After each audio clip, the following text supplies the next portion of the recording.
¿Me escucháis ahora?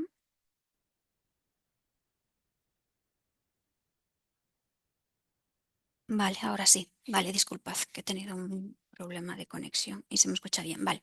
Bueno, pues buenos días a todos o buenas tardes en función de dónde estéis. Em, Comentaros eso, disculpad que he tenido un problema técnico. Como os comentaba al inicio, vamos a ver los elementos de práctica de que vamos a continuar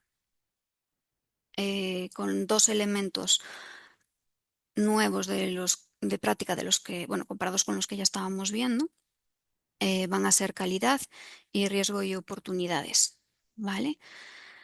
Entonces, calidad. La calidad, como os decía, que no sé si quedó grabado o no, sí, tiene dos vertientes, tiene dos partes, ¿vale? Tenemos la calidad de proceso y la calidad de producto. La calidad de proceso es que dentro de la organización hay una serie de procesos que hay que seguir, ¿no? Para mantener esa calidad de nuestros proyectos. Entonces es importante asegurar bueno, pues que esos procesos se siguen correctamente, que se cumplen correctamente para asegurar que la calidad dentro del proyecto es la adecuada y la que espera la organización y nuestro cliente. Y luego está la parte de producto, que bueno, que si vosotros en vuestra organización ofrecéis un servicio, pues entonces básicamente tenéis que asegurar la calidad de ese servicio o producto. Entonces, hay una serie de métodos, ¿no? Ya definidos dentro de la empresa y también dentro de los requisitos del proyecto que nos ayuda a identificar o a definir pues cuáles son esos puntos de calidad que tenemos que verificar durante el proyecto para asegurar que nuestros productos y nuestros servicios pues cumplen con esa calidad, ¿no? que tenemos que ofrecer a nuestro cliente. Importante que sepamos, bueno, que sepamos, que conozcamos los estándares y procedimientos y procesos de nuestra organización para poder asegurar que se van cumpliendo. Y también importante que dentro del equipo del proyecto o dentro de la organización haya alguien del departamento de calidad que nos ayude, ¿no? A verificar, hacer esas verificaciones de que esos procesos y ese producto o servicio cumplen todos los requisitos de calidad. Muy bien, los indicadores claves de competencia son 5 para la parte de calidad. Primero, tenemos que revisar, realizar y desarrollar un plan de calidad, plan de gestión de la calidad, muy importante del proyecto. ICC2, revisar el proyecto y sus entregables, ¿no? Para que nos aseguremos de que la calidad es la correcta y se está cumpliendo. El ICC3 es verificar que los objetivos de calidad se están logrando correctamente y si no se están, si no se están cumpliendo o alcanzando correctamente, hay que realizar ciertas acciones correctivas o preventivas, dependiendo del caso, pues para poder eh, encauzarlo, ¿no? Volver a ese objetivo que tenemos lo máximo posible. El ICC4 es esa validación de los resultados del proyecto, planificarlos y organizarlos. Y el 5 es pues, asegurar esa calidad a lo largo del proyecto, ¿no? Asegurarnos que durante todo el proyecto la calidad se está cumpliendo. Dentro de la ISO 21500, que es una normativa de calidad bastante reconocida, bueno, reflejan tres bloques, ¿no? La planificación de la calidad, el tema de la realización del aseguramiento de la calidad y realizar el control de la calidad. Como veis, son tres bloques bastante definidos, pero también es cierto que es muy similar a lo que define INMA, ¿vale? Entonces, pues bueno, es importante planificar, ¿no? Nuestra calidad, tanto de producto, servicio o proceso dentro de nuestro proyecto. Importante realizar el aseguramiento de la calidad que se está realizando, ¿no? Que esos procesos se están siguiendo, que esa calidad del producto se está manteniendo. Y luego realizar el control de la calidad, que es básicamente que vamos controlando que se van realizando, pues se van realizando una serie de controles dentro de nuestro proyecto para asegurar que esa calidad pues está cumpliendo correctamente. Venga, el primer ICC, si se pasa esto. Perfecto. El primero es desarrollar, supervisar su implementación, el plan de gestión de la calidad. Muy bien, entonces. Es importante que sepamos desarrollar el plan de la calidad. Veremos un ejemplo ahora en breve.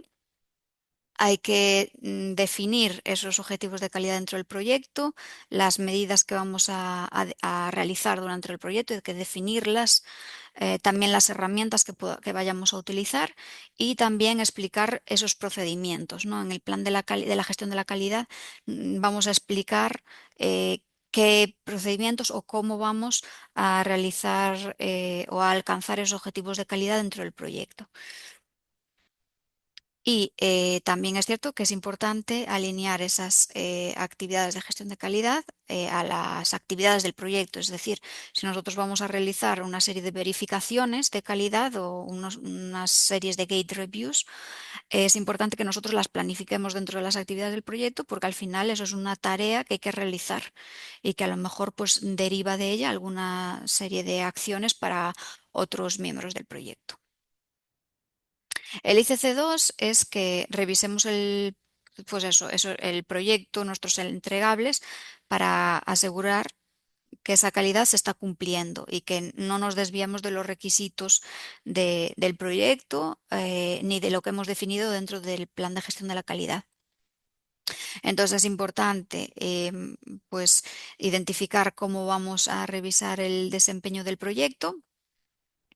Y bueno, también explicar cómo se van a comunicar los objetivos, hacer auditorías, ¿vale? De calidad o verificaciones o puntos de control, que eso nos permite asegurar que dentro de nuestro proceso, pues de fabricación, por ejemplo, o de diseño, estamos siguiendo los pasos adecuados que espera la empresa y que, bueno, evitar, ¿no? Que por algún motivo, pues, pues hay algún defecto, porque al final, cuanto más tarde identifiquemos cualquier tipo de defectos, lo que va a suceder es que, pues, peor vamos a identificar pues cualquier tipo de desviación. Más tarde vamos a identificar cualquier tipo de desviación.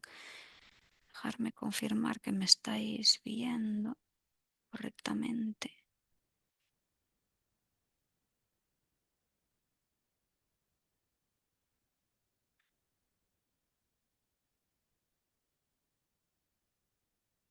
Vale, perfecto. Entonces, muchas veces se realizan auditorías o se pueden utilizar algún tipo de control interno de verificación, ¿vale? No tiene por qué ser todo realizado por medio de auditorías. Y las auditorías se pueden realizar tanto en interno hacia nosotros, pero también a externo, a nuestros proveedores. Y luego también nosotros podemos recibir auditorías por parte de nuestros clientes o por parte de cualquier organismo de calidad que esté relacionado con alguna certificación de calidad que la empresa esté siguiendo. Pues, por ejemplo, en mi sector, en el ferroviario, yo sí que, bueno, por ejemplo, mi cliente nos ha realizado auditorías para asegurar que estábamos cumpliendo correctamente con lo que, bueno, con los requisitos de calidad que teníamos que cumplir en la empresa. Se nos han hecho auditorías, se nos han hecho puntos de control, visitas para ver cómo estamos realizando pues eso, la fabricación de los trenes y luego también ya dentro del proceso de diseño hay una serie de hitos que no son auditorías, pero son como verificaciones, son pruebas de validación y verificación que aseguran que estamos cumpliendo con los requisitos del proyecto, que al final es el objetivo último de nuestro cliente, que es que nosotros cumplamos con los requisitos con los que nos hemos comprometido al inicio del proyecto. Y luego, derivado de de estas auditorías, de estas inspecciones, pues puede llevar, ¿no? a que tengamos que realizar un plan de acción con medidas o propuestas de cambio que tengamos que realizar dentro de la empresa. Pues, por ejemplo, si se identifica que no se está siguiendo un proceso correctamente, o un procedimiento, perdón, correctamente. Entonces, se identifican una serie de puntos de acción y luego a lo mejor se hace una auditoría en el futuro para verificar que realmente hemos aprendido o hemos implementado ese punto de acción. Las acciones pueden ser pues tanto correctiva como preventiva. Normalmente de las auditorías pues muy probablemente salgan muchas más correctivas que preventivas, pero alguna preventiva puede salir. Correctivas es básicamente una solución para que no suceda en el futuro. Y preventiva es, oye, hay un futuro riesgo, podemos intentar hacer eso para prevenir que vuelva a suceder. Hablamos del plan de calidad del proyecto. Entonces, ¿qué es? Pues básicamente es un documento que realizamos que establece pues esas prácticas, los recursos, las actividades que tenemos que realizar, perdón, para garantizar que estamos realizando nuestro proyecto con calidad, tanto a nivel de procesos como a nivel producto-servicio. Y al final, pues bueno, la calidad de nuestro proyecto va a depender de cuánto vamos a alinearnos con esos requisitos que se definen al inicio del proyecto. Hay dos tipos de requisitos, los requisitos de la gestión de proyecto y los requisitos del objetivo del proyecto, que lo vamos a ver ahora. Los de gestión de proyectos, pues son esos requisitos pues, que están definidos por procesos de gestión, normativas internas, cómo realizamos el proyecto, cómo lo llevamos a cabo. Entonces, todo eso hay que realizarlo de una cierta manera y es importante que se realice de esa manera porque es producto de muchos años de realizar proyectos dentro de la organización. Entonces, eh, se han creado en base a las lecciones aprendidas de la organización. Entonces, es importante que lo sigamos y al final es muy importante definirlos al inicio, planificarlos, esas acciones y bueno, y asegurar que lo cumplimos. Y luego están los requisitos del objetivo del proyecto, que al final son más enfocadas en productos o servicios. Entonces, pues bueno, se refiere a esos requisitos del cliente o también requisitos dentro de la organización bueno, que son fundamentales para que el funcionamiento, la funcionalidad de nuestro sistema o el alcance de los requisitos del proyecto definido, pues se cumplan correctamente. Entonces, es importante verificar que esos requisitos se están cumpliendo. Porque si no, si se identifican, imaginaros, en vez de fase de diseño, se identifican en fase de fabricación o de entrega al cliente de nuestros equipos, pues el impacto en coste para nosotros va a ser muy elevado. Luego tenemos el tercer indicador clave de competencia, que es el verificar, ¿no? Que esos objetivos que hemos definido al inicio del proyecto en la fase de planificación, pues que se están cumpliendo. Y si no se están cumpliendo, pues es la hora bueno, de definir, de recomendar cualquier tipo de acción correctiva o preventiva que sea necesaria en nuestro proyecto, porque al final, si se identifica un fallo, si se identifica un error a la hora de diseño, bueno, de que el diseño no haya sido realizado correctamente o que hay un fallo de calidad en nuestra fabricación, etcétera, etcétera, pues al final es muy relevante identificarlo cuanto antes y tomar las medidas oportunas también cuanto antes para reducir esos costes de no calidad que son tan derivados de ello. Y muy importante en esta evaluación realizar un análisis de causa raíz para identificar correctamente cuál es el origen de ese fallo porque, bueno, al final a veces vemos las causas, ¿no? O los síntomas, perdón, del problema, pero no vemos la causa raíz. Entonces es importante, pues eso, hacer un análisis, hacer el análisis de los 5 porqués, que es preguntarnos 5 veces por qué, para identificar el origen, ¿no? Real de ese problema de calidad. Y luego realizar verificación y acciones, pues eso, y recomendaciones de acciones correctivas o preventivas y comunicarlas. El 4 es planificar y organizar la validación de los resultados del proyecto. Es decir, hay que documentar pues, los diferentes tipos de objetivos de la calidad para la validación de la calidad y hay que realizar, ¿no? esa validación de los resultados del proyecto y al final, si es adecuado, pues deberíamos de ser capaces de obtener algún tipo de plazo de aceptación por parte del cliente. Al final, nuestro objetivo en estos temas de verificación y validación y aseguramiento de la calidad es que al final demostremos tanto en interno a la organización como en externo a nuestro cliente que cumplimos nuestros objetivos, nuestros requisitos de calidad y los requisitos que nos ha definido nuestro cliente de calidad. Y luego nosotros hacia nuestros proveedores hacemos lo mismo. Nuestros proveedores nos demuestran bueno, que cumplen esos requisitos de calidad tanto de proceso como de producto y nosotros nos aseguramos como cliente de nuestros proveedores que ellos cumplen con todos esos requisitos de calidad que les hemos definido al inicio del proyecto. Porque si nuestros proveedores no cumplen con los requisitos de calidad, tenemos el problema nosotros, ¿vale? Porque al final, si ellos no cumplen su calidad, su parte de la calidad, nosotros como responsable del proyecto global, por así decirlo, no vamos a cumplir los requisitos de calidad y habrá sobrecostes. Aunque el problema se detecte en el proveedor, los sobrecostes también nos van a impactar a nosotros. ¿Vale? Tendremos pues horas adicionales, gastos adicionales, costes adicionales, que aunque el error venga de un sistema del proveedor, nos impactan a nosotros también. Pues imaginaros si se identifica un fallo en la fabricación de un aire acondicionado, por ejemplo, y ya tenemos el sistema de aire acondicionado instalado en los trenes y ya estamos entregando los trenes, pues va a haber una parte de retrabajo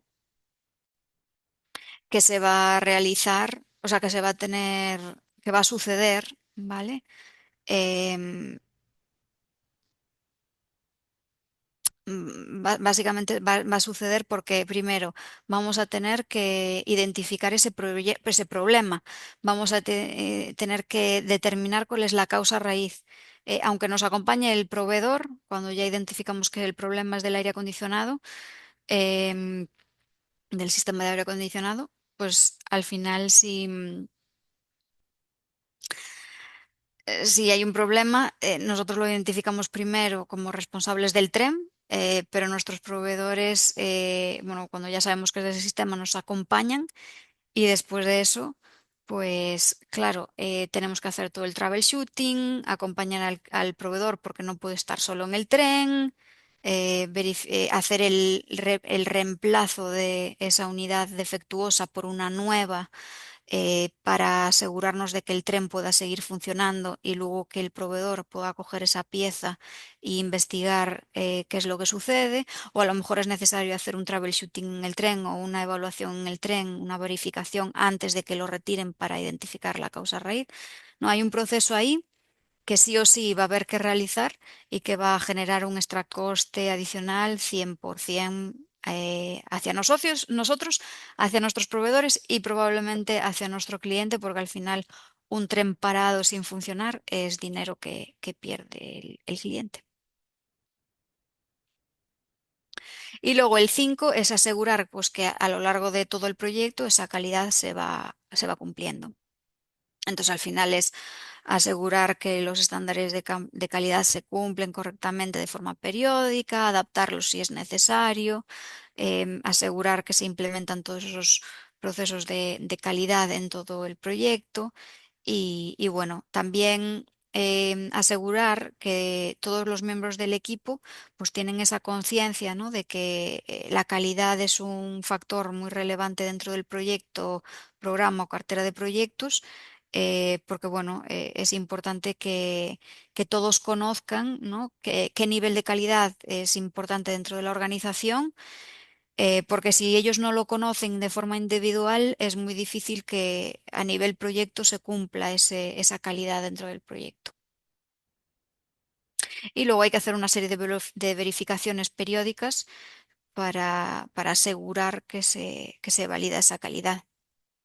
No solamente hay que hacer esa validación a nivel de fabricación, sino también durante el diseño, ¿no? Durante el diseño lo que se suelen hacer son fases de diseño, dividir el diseño en fases y hacer diferentes validaciones de calidad o verificaciones de las diferentes fases. Pues si es una primera fase muy enfocada a documentación, pues hay que hacer esa validación de esa documentación, de que se ha realizado toda de acuerdo a los estándares de la organización y asegurando, ¿no? Que no hay ningún tipo de problema. Y que se están siguiendo todos esos procesos y que no sabes, que no se olvidan o no se evita la realización de ciertos documentos o de cierta verificación de ciertos requisitos, ¿no? Asegurar que todos los requisitos se han revisado correctamente y que se van a incluir dentro del diseño o dentro del proyecto. Este es un ejemplo, ¿no? de la matriz de actividades de calidad. Sí que es cierto que es muy relevante, ¿no? Que a nivel, pues, paquete de trabajo, a nivel requisitos del proyecto, tanto internos, requisitos internos como externos, pues es importante hacer esa trazabilidad. Y bueno, en proyectos pequeños se realiza, pues, se puede hacer con un Excel fácilmente, pero en proyectos ya más grandes se utilizan herramientas software. Algún ejemplo puede ser Doors, que te permiten hacer toda esa verificación y validación dentro del sistema, es decir, te permiten incluir todos los requisitos, pero luego además puedes definir, oye, pues este requisito se va a validar de esta forma, etc, etc. Y luego al final las personas de calidad pueden revisar que se están teniendo en cuenta los requisitos dentro del diseño de forma correcta. Y lo que decía, en el diseño se suelen hacerse quality gates, que son, pues, unos hitos de revisión de la calidad, que aseguran que se están siguiendo los procedimientos, que se está haciendo la documentación adecuada, y luego que se están siguiendo los procesos de verificación y de validación definidos. Todo el tema de proceso de diseño, proceso de pruebas, todo el tema de validación durante todo el proyecto y sus documentaciones y reportes de pruebas correspondientes. Y nada, aquí es como una tabla definiendo el paquete de trabajo, uy, perdonad, los estándares o normas aplicables, las actividades que se van a realizar a nivel prevención y las actividades de control. ¿Vale? Pues bueno, se hace un checklist de proceso, es una forma de revisar que estamos siguiendo todo. Eso se hace muchas veces en las Quality Gates, que se tiene un documentillo como una checklist y entonces se reúnen todos los equipos, todos los miembros del equipo del proyecto junto a la persona de calidad y se va verificando que se hayan realizado de forma correcta todos esos elementos para asegurar que puedes pasar a la siguiente fase de diseño o de pruebas, lo que venga después. Vale, esta es la continuación. Vale, otro ejemplo.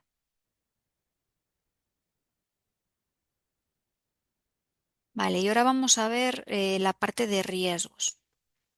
Entonces es importante que en la parte de riesgos y oportunidades saber lo que es un riesgo. Entonces, si nos fijamos por la RAE, al final un riesgo es una contingencia o un daño, ¿no? que se está realizando. eh, bueno, es un problema, ¿no? Es un daño que se está realizando dentro del proyecto o que surge dentro del proyecto. En el PMBOK, el riesgo de un proyecto es un evento, algo incierto, que si se produce, ¿no? Tiene un efecto positivo o negativo eh, en los objetivos del proyecto. ¿Vale? Tened en cuenta que el riesgo no es solamente negativo, ¿vale? Puede ser positivo dentro del PMBOK, del PMI. Y luego, según la UNE, la 66198, pues es un efecto de la incertidumbre sobre el cumplimiento de los objetivos del proyecto. Así que, como veis, sí que es cierto que las definiciones son un poco, no son exactamente iguales, pero son muy parecidas. Y es importante identificar que los riesgos pueden tener una o varias causas y puede haber uno o más impactos. ¿Ok? Las causas pueden ser múltiples. Puede ser que no se cumple un requisito, que ha habido un fallo en el diseño, que ha habido un fallo en la fabricación, en un proceso, que hemos definido una serie de supuestos o de restricciones que no son las adecuadas, perdón. Y entonces eso puede dar lugar a que haya pues, consecuencias negativas o positivas dentro del proyecto. O puede ser que, bueno, identificamos una oportunidad de reducir costes porque, bueno, si se hace el diseño de una manera diferente, pues nuestro proveedor no es más fácil para él fabricar, entonces nos baja los costes de fabricación, por ejemplo, de una pieza. Aquí, pues podéis ver, ¿no? Que al final eh, vemos a todas estas personas en una viga, todas tranquilas, sentadas a no sé cuántos metros de altura. Y al final el riesgo es una percepción que es subjetiva y que está condicionada a las condiciones de contorno que nos rodean. Al final esta imagen fue tomada en 1932. No creo que hoy en día sea tan fácil que esto vuelva a suceder por el tema de todos los requisitos de seguridad que hay que seguir. Bueno, como veis en la imagen, nadie tiene un arnés de seguridad, nadie tiene botas de seguridad, nadie tiene cascos, ningún chaleco de visibilización. Entonces, como veis, en esa época, pues el riesgo, si lo vemos con los ojos de ahora, el riesgo es tremendo de lo que puede pasar, porque, claro, no tienen ninguna medida preventiva, ningún elemento de seguridad que pueda prevenir cualquier tipo bueno, de accidente laboral, ¿no? Hoy en día en las fábricas esto sería, o sea, ya no te dejarían entrar si no tienes un casco, unas botas de seguridad y un chaleco de identificación, reflector, no, ya no te dejan entrar dentro de una fábrica. Y aquí en 1932 te dejaban subirte a unas alturas increíbles y trabajar, ¿no? Entonces, ¿cómo, cómo ha cambiado, ¿no? Todo y para mejor, creo yo, ¿vale? Porque al final, a la hora de tú desempeñar un puesto de trabajo, la seguridad es lo principal, sobre todo en empresas, ¿no? Que están muy enfocadas a la parte de fabricación, de infraestructura. Eso, bueno, en todas las empresas, ¿no? Pero todas estas empresas que tienen mucho riesgo de las personas a la hora de fabricar, que hay máquinas pesadas en el día a día, pues ahí lo tienen también muy en cuenta porque, claro, es que si hay cualquier tipo de error durante la fabricación o durante unas pruebas, imaginaros, de alta tensión, pues claro, esa persona que está trabajando puede perder la vida. Entonces, pues bueno, es muy relevante, ¿no? Tener esto en cuenta. Aquí es igual, ¿no? No es el mismo el riesgo que sufrimos mientras que estamos regando unas plantas, que a lo mejor lo máximo que nos puede pasar es o que nos mojemos o que nos pique una abeja, ¿no? Que un bombero, ¿no? Al intentar extinguir un fuego a esas temperaturas, con esa cantidad de humo, etcétera, etcétera. Entonces también es cierto que en función del riesgo que podamos sufrir, como veis, el equipamiento, las medidas de seguridad que tomamos, pues son un poco diferentes. Aquí simplemente quería comentaros que, bueno, que todo riesgo tiene una probabilidad y unas tolerancias de riesgo. Entonces, hay ciertas escalas, hay definidas ciertas escalas.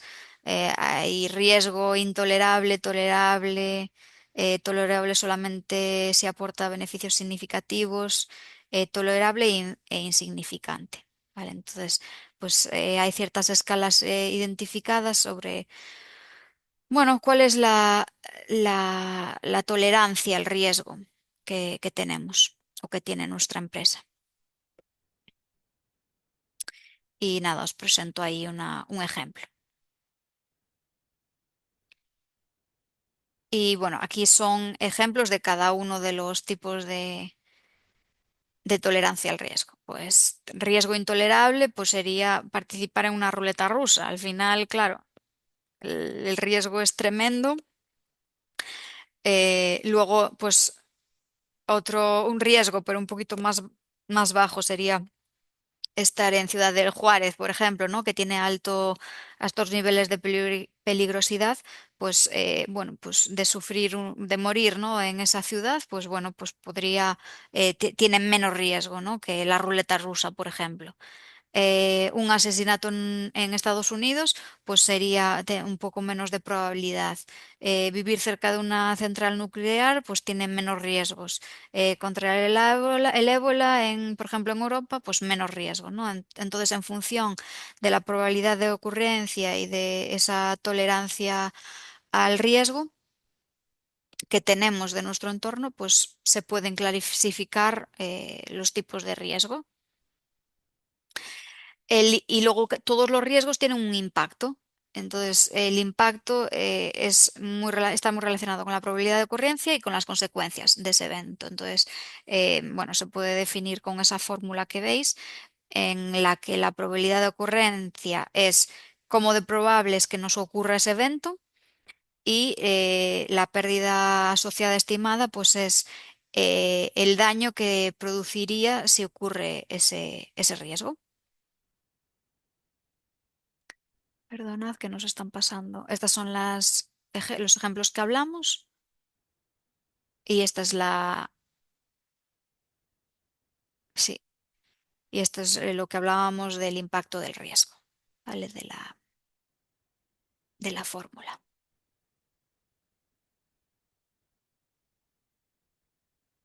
Vale, los riesgos en los proyectos. Al final nosotros tenemos una serie de información que tenemos disponible dentro del proyecto. Tenemos la información necesaria y en medio de esas dos, pues hay una incertidumbre, es decir, eso que no sabemos qué va a suceder. Y bueno, que es complejo, cuanto más complejidad y más impredecible, pues el riesgo pues será mayor o menor, ¿vale? Y podrá suceder o no.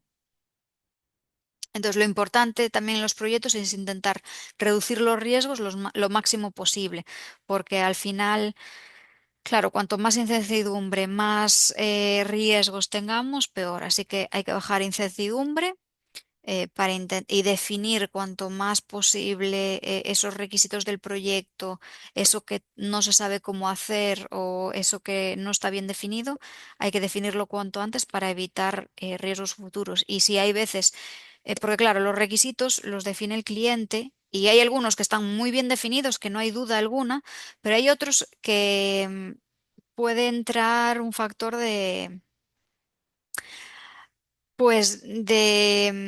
incertidumbre, ¿vale? Que no esté bien, porque no está bien definido el requisito. Entonces, una cosa muy importante es intentar mm, definir ese requisito, si es aplicable o relacionado con el cliente y nosotros, intentar aclararlo lo antes posible con el cliente para que esté claro lo antes posible dentro del proyecto.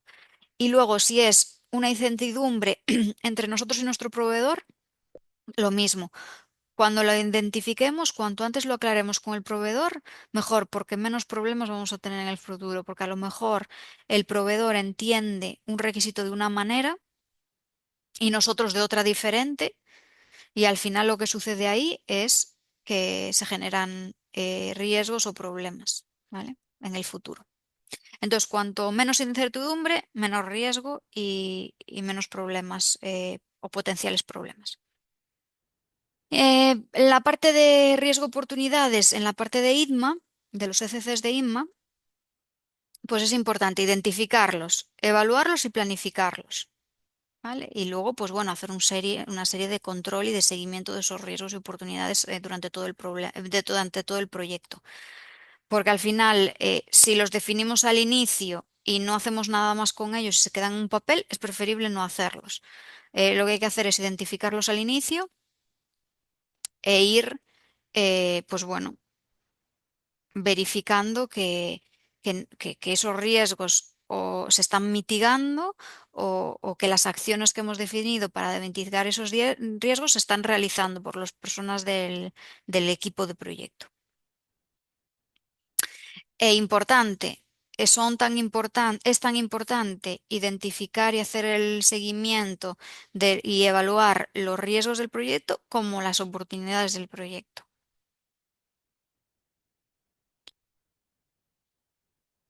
Vale, los ICC son 5, que son desarrollar e implementar un sistema de gestión de riesgos, identificar riesgos y oportunidades, evaluar la probabilidad de impacto de los riesgos y oportunidades, crear los planes de respuesta y evaluar y hacer el seguimiento de los riesgos y oportunidades a las respuestas implementadas. Entonces, tenemos esos 5 y vamos a verlos en detalle.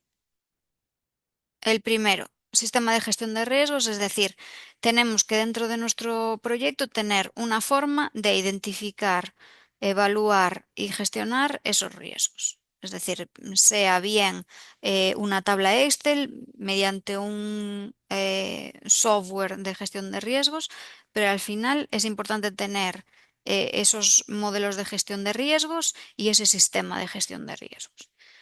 El segundo ICC es identificar los riesgos y las oportunidades.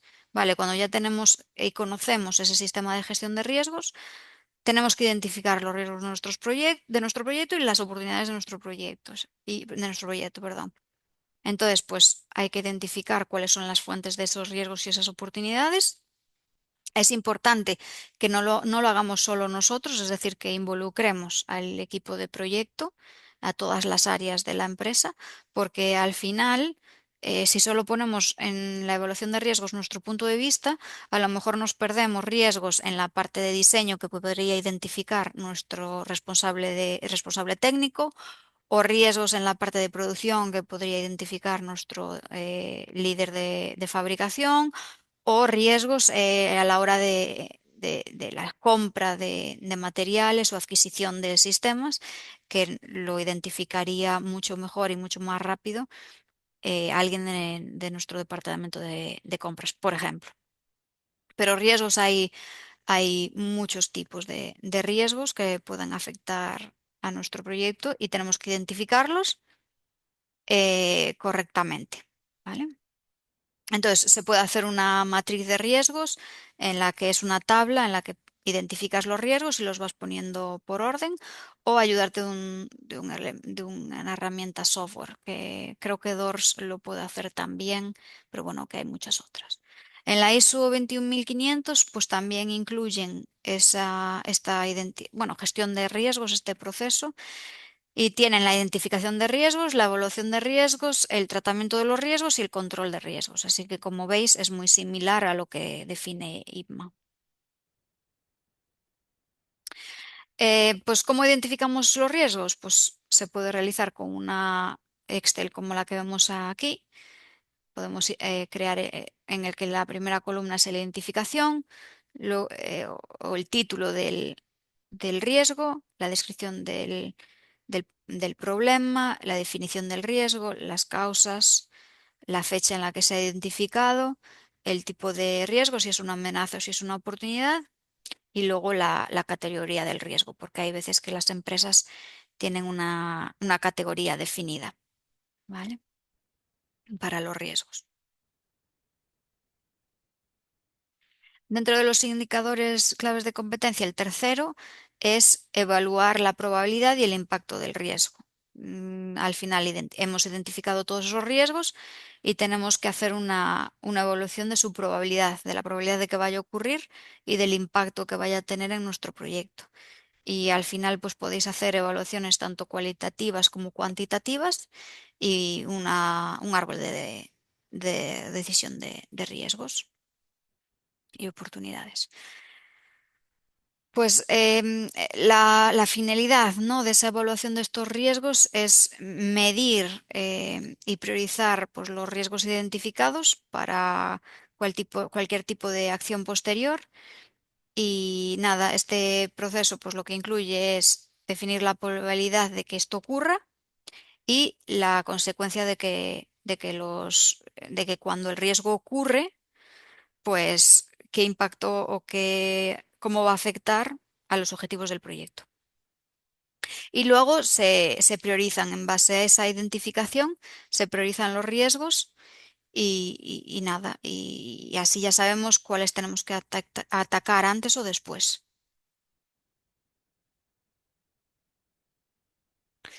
El análisis cualitativo consiste en, bueno, pues eh, hacer una evaluación, ¿no? de esos riesgos de forma cualitativa sin cuantificarlos y al final lo importante es priorizar esos riesgos y ver,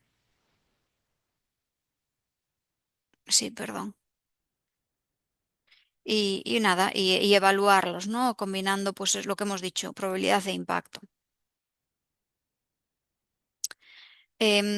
Hay la valoración de la probabilidad, pues hay diferentes categorías. Sí que es cierto que esto lo define la 1 y la 62.198, pero puede variar dentro de la empresa, ¿vale? Porque al final cada empresa tiene proyectos diferentes o realiza proyectos diferentes y a lo mejor, pues bueno, la probabilidad la quieren definir un poco diferente a lo definido por los estándares, pero bueno, si queréis seguir el estándar, pues hay 5 categorías y es básicamente en función de su frecuencia, pues si es mensual, anual, de 2 a 10 años, de 11 a 50 años o menos de una vez cada 50 años. Y aquí se pueden valorar pues las consecuencias. Muchas veces en las organizaciones lo que se tienen ya predefinidos es pues bueno, esos riesgos que ya han sucedido en proyectos pasados, se tiene como una librería o un diccionario de riesgos y entonces puedes acudir a esa fuente o ese lugar donde tienen todos esos riesgos identificados en otros proyectos para tú ver si, oye, pues esto puede pasar en mi proyecto, sí, no. Entonces, pues te ayuda un poco a identificar esos riesgos y también a valorar las consecuencias, ¿vale? Que puedan pasar. Entonces, por cada riesgo identificado, tienes que ver, ¿vale? ¿Cuál es el potencial impacto en mi proyecto? Tanto a nivel personas, o sea, cómo puede impactar a mis recursos, a nivel medio ambiente, cómo puede impactar, ¿no? Por la parte de sostenibilidad, si hay algún tipo de riesgo de contaminación o no, si sucede el riesgo. Aspectos financieros, ahí muchas veces sí que cuadra, ¿no? Sí que sucede, ¿no? Que haya impactos financieros. Y luego también hay ciertos riesgos de reputación, entonces hay que evaluar, vale, si este riesgo sucede, impacta a la reputación de la empresa, si no, entonces pues bueno, es importante conocer esos riesgos, ver el nivel, ¿no? En el que pueden suceder o en qué medida pueden suceder. Y entonces en función de el impacto, si es mucho mayor o menor, pues bueno, será una clasificación u otra. ¿Vale? No es lo mismo, como veíamos antes en esta tabla, que tengas una pérdida si se genera ese riesgo de más de 10 millones de dólares, que si tienes una pérdida de 10.000 dólares, ¿vale? Si se crea, si se da lugar ese riesgo, si sucede ese riesgo. Y estoy hablando mucho de riesgos, pero lo mismo afecta a las oportunidades. Es decir, se identifican las oportunidades y luego hay que valorar las consecuencias de esas oportunidades también en diferentes aspectos que sean relevantes para la empresa. Coste, plazo, personas, reputación, temas medioambientales, etcétera, etcétera.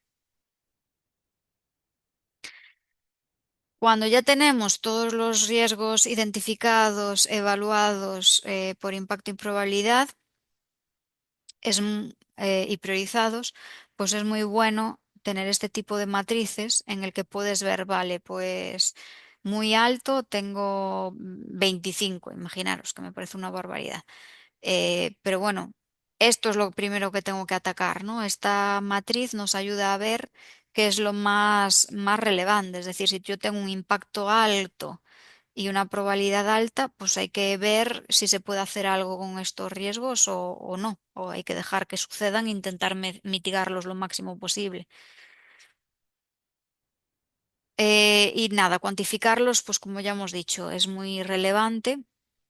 Es importante analizar de forma numérica el efecto que pueden tener los riesgos y bueno, puede ser por diferentes métodos, pueden ser pues por estimaciones, por que se pueden pues bueno recopilar información, etcétera. Puede ser por temas de análisis de proyectos, de lo que se ha hecho en proyectos o datos de proyectos pasados que tenga la empresa. Se puede hacer pues también juicio de expertos, es decir, preguntar a personas con más experiencia que tú dentro de la empresa qué harían ellos. Entonces es relevante bueno, que se haga esa evaluación tanto cualitativa como y si se puede cuantitativa, porque al final nos va a ayudar mucho más pues a evaluar el impacto que puede tener y la probabilidad que puede tener nuestros riesgos o oportunidades. Y así nos enfocamos en los más relevantes. Así que ya habéis visto, en la parte cualitativa es más clasificación, por así decirlo, en diferentes niveles, porque no tenemos un dato específico. Y cuantitativo ya es decir, bueno, pues este riesgo son tantos euros, por ejemplo, o tantos meses de retraso. Desde mi experiencia, em, se han hecho más el análisis cuantitativo, aunque bueno, el cualitativo es importante, pero sí se ha tirado más por el cuantitativo. Aunque fuese tirando de experiencia o estimaciones, sí que se ha tirado bastante por el cuantitativo más que cualitativo. Pero sí que hay empresas que lo tienen tabulado y entonces pues coges esas tabulaciones y vas seleccionando em, pues lo que se vaya decidiendo, ¿no? En función del impacto y el riesgo de esa oportunidad o de ese riesgo. Este es un ejemplo de plantilla de la priorización e identificación de los riesgos. Tenemos, bueno, una primera parte que es bueno, la identificación, que esto puede ser un número, un código definido dentro de la organización o simplemente 1, 2, 3, 4. El ID de nuestra WBS, que bueno, en la WBS todos los paquetes de trabajo pues tienen una serie de identificaciones, pues podemos referenciarlo aquí. La prioridad de este riesgo, podemos ver si es alta, media o baja. La descripción del riesgo o oportunidad, ¿vale? Que siempre estamos hablando de riesgos, pero también incluye oportunidades, es decir, el riesgo puede ser positivo o negativo. La cuantificación inicial de riesgo, es decir, probabilidad de ocurrencia y el valor del impacto, que puede ser tanto en coste como en plazo, por ejemplo. Y luego ya, después de hacer esta evaluación, que es lo que hemos estado hablando todo el rato, hay que definir un plan de acción. ¿Vale? Es decir, vale, tenemos todos estos riesgos, ¿qué es lo que vamos a hacer para manejar estos riesgos? Pues bueno, pues aquí se describen todas las acciones que tenemos que realizar y se van a definir una serie de personas responsables, la fecha objetivo y si está realizada esa acción o no. Y luego bueno, si al final, si se materializa esa acción a tomar, pues hay que tenerla en cuenta en los costes del proyecto, si tiene algún coste derivado. Y luego tenemos la cuantificación final del riesgo, que bueno, que hay que ver lo que hemos hablado, la probabilidad de que ocurra y el valor, o sea, el impacto, ¿vale?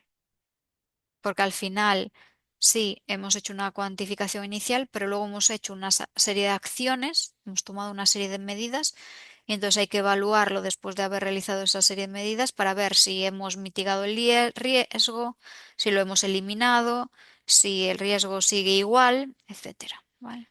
Riesgo o oportunidad, ¿vale? El cuarto ICC es seleccionar las estrategias, bueno, y los planes de respuesta, que es lo que estábamos hablando ahora, para abordar esos riesgos y oportunidades. Es decir, pues definir esa estrategia que vamos a seguir para responder a ese riesgo y esa oportunidad si suceden y también pues si podemos definir algún tipo de medida preventiva o correctiva de esos riesgos, pues también eh, sería bueno identificarlo bueno, en esa fase. Y luego tened en cuenta que es importante que, vale, nosotros identificamos el riesgo, definimos el plan de acción y todas esas tareas que derivan de esos riesgos es importante incluirlas en la planificación del proyecto. ¿Ok? Porque eso son tareas adicionales que el equipo va a tener que realizar. Entonces hay que tenerlas en cuenta en nuestra planificación de nuestro proyecto, porque muchas veces no se incluyen en la planificación y lo que se piensa es que se están teniendo desviaciones dentro del proyecto, pero es que la realidad es que estamos metiendo o estamos necesitando realizar acciones adicionales para que ciertos riesgos identificados pues no sucedan en el proyecto y que no tengamos un impacto económico en plazo de reputación medioambiental severo dentro de nuestro proyecto. Entonces son necesarias esas acciones, pero hay que tenerlas en cuenta porque, claro, sí, a lo mejor pensamos que es una desviación por algún otro motivo dentro de la planificación, pero es que estamos nosotros incluyendo esas tareas porque son necesarias. Importante, ya lo hemos hablado, para tratar los riesgos, definir las acciones a realizar y, bueno, intentar tomar medidas para o evitar, reducir, transferir el riesgo o aceptarlo, ¿vale? Esas son las respuestas que podemos tomar frente a los riesgos. Es decir, pues bueno, esas acciones que decíamos que vamos a definir, ¿vale? Pues tenemos que evaluar cada uno de esos riesgos y decir, vale, este riesgo lo vamos a evitar porque a lo mejor es un riesgo que no podemos hacer nada sobre él. Es decir, pues no sé, una pandemia. Vale, si sucede una pandemia, vamos a evitarla, vamos a hacer algo al respecto, pues a lo mejor dices, bueno, pues hay que seguir el protocolo X dentro de la organización, pero más que eso, hay poco que puedas hacer eh, previo a que suceda. Es decir, vale, pues puedes asegurar que la empresa tiene un mecanismo contra eso y que hay un proceso y unos procedimientos definidos y que la gente es conocedora de esos procesos y procedimientos, pero más que eso, claro, tú no sabes si va a suceder o no, pero independientemente de eso, no tienes nada más en tu mano que puedas hacer, por ejemplo. Entonces, pues a lo mejor dices, vale, pues tenemos este riesgo, si sucede, tendríamos que hacer esto, pero realmente hasta que no suceda, pues tenemos que aceptarlo, ¿no? Tenemos que aceptar que si sucede, pues sucederá y que nosotros actuaremos conforme a lo que está definido ya en el protocolo dentro de la empresa. Pero no hay unas acciones que tengamos que realizar dentro del proyecto si previas a que ese riesgo suceda. Em, a lo mejor, yo qué sé, pues hay una serie de riesgos que es que hay requisitos que no están bien definidos. Pues ahí a lo mejor tenemos que decir, vale, pues entonces lo que tenemos que hacer es reducir ese riesgo. ¿Y cómo lo vamos a reducir? Pues vamos a hacer X reuniones con el cliente enfocadas en estos objetivos para intentar definir esos requisitos mucho mejor y reducir este riesgo o eliminarlo. ¿Vale? Entonces, en función del riesgo, pues tenemos que ir viendo qué es lo que podemos hacer con él, la respuesta que vamos a dar. Métodos, pues esto es lo mismo, ¿no? Evitar, eliminar, pues, pues eso, se pueden definir precontratos, es decir, pues imaginaros, tenemos un riesgo de que no sabemos realizar esto de forma interna dentro de la empresa, tenemos que externalizarlo. Entonces lo que vamos a hacer es definir precontratos con nuestros proveedores para eliminar ese riesgo, porque ya en el momento que nosotros, vale, tenemos el riesgo de que no sabemos realizar este alcance del proyecto, en el momento en que se lo traspasemos al proveedor y hacemos un contrato en medio, pues ahí ese riesgo se lo hemos trasladado al proveedor, que seguro que para el proveedor no es un riesgo porque serán muy expertos en realizar esa parte del diseño, pero que si nos lo quedásemos nosotros, ese alcance del proyecto, pues a lo mejor sí que sería un riesgo muy elevado dentro de la organización. Reducir, mitigar, pues nada, pues se pueden hacer más pruebas, buscar mejores proveedores, hacer una verificación más periódica, etcétera. O formaciones también se puede realizar. Transferir lo que estábamos hablando, su contratación de procesos a lo mejor, o el uso de garantías. Entonces ahí se transferiría el riesgo y luego aceptarlos, ¿no? Pues bueno, pues fondos, pues ahí pues hay algo que a lo mejor que tenemos que aceptar que puede suceder y que no vamos a tener mucho, no vamos a poder hacer mucho para mitigarlo. Entonces, pues ahí se incluyen planes de contingencia o fondos de contingencia. Ah, Pues, por ejemplo, un requisito que durante fase de oferta no nos hemos dado cuenta, hemos dicho que vamos a cumplir y bueno, pues no lo vamos a dar cumplido. Imaginaros, en el peor de los casos. Pues ahí hay que poner un plan de contingencia, que a lo mejor es enviarle al cliente una solicitud de aceptación de desviación de requisito y que vamos a tener que pagar algún tipo de penalización, a lo mejor. O a lo mejor, pues el cliente nos responde, no, mira, eso no te lo acepto, tienes que cumplir con este requisito sí o sí. Entonces, a lo mejor, pues tenemos que transferir el requisito y subcontratarlo, ¿no? Pues dependiendo del riesgo que tengamos, pues tendremos que tomar medidas de forma diferente. Y lo importante de los riesgos es intentar mitigarlos antes de que sucedan, ¿vale? Y luego el último indicador clave de competencia es el hacer ese seguimiento. Es decir, vale, tenemos toda esa matriz que hemos visto en la plantilla antes, está toda rellenada, los hemos identificado, los hemos evaluado, hemos realizado, definido los planes de acción, los responsables, pues hay que periódicamente hacer un seguimiento de que esas acciones se están realizando y hacer una evaluación de cómo va ese riesgo, si está reduciéndose el impacto, si no, etcétera.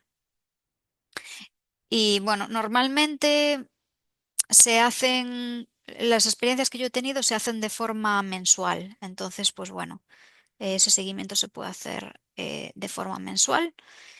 Y lo dejamos aquí. Disculpad por eso, tener esos minutos de más, pero bueno, tuve esos problemas de conexión, así que disculpad. Daros las gracias a todos por conectaros. En la próxima sesión vamos a ver los tres últimos elementos de competencia de práctica y ya terminamos este bloque al fin. Así que nada, muy buena semana a todos. Muchísimas. Sí, este bloque es bastante largo. Disculpad, pero es así. Elvira dice que es bastante largo y es verdad. Este era el más largo de todos. He intentado desglosarlo en varias sesiones porque si no iba a ser muchísimo contenido. Pero ya en la próxima sesión ya hacemos los tres últimos y ya terminamos este bloque. Y luego tenemos una serie de sesiones más que son el tema, que creo que era el 3 que nos habíamos saltado porque sí que me interesaba que diésemos todo esto antes para que tuvieseis información para las actividades grupales que teníais que hacer. Entonces, retomaremos ese tema y luego tenemos un par de temas más que son también cortitos, que bueno, que veremos en las siguientes sesiones. Así que muchas gracias a todos, buena semana, muchísimas gracias y disculpad el problema técnico. Que tengáis un muy buen día. Un abrazo.